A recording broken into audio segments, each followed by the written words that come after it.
For the next Christmas tree ornament, I'm again going to use a 10 mm white strip, but this time with a sky blue color. I am rolling it into a tight coil and then unwind it.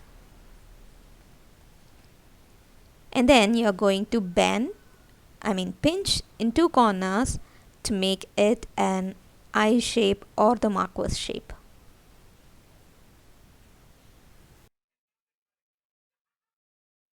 I'm taking two colors of them, dark blue and a light blue.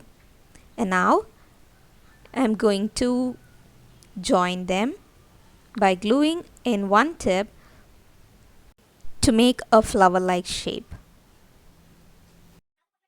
And then I will be joining the dark blue color over the corners just like we did with the last ornament.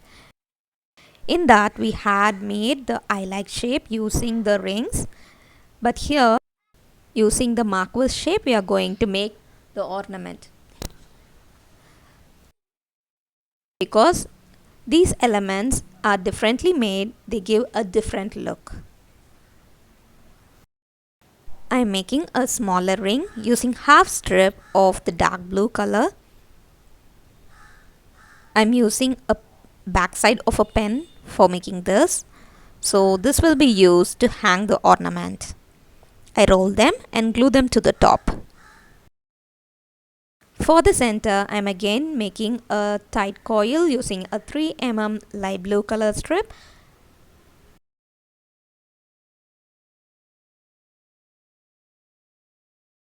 The tight coil is then fixed to the center of the ornament.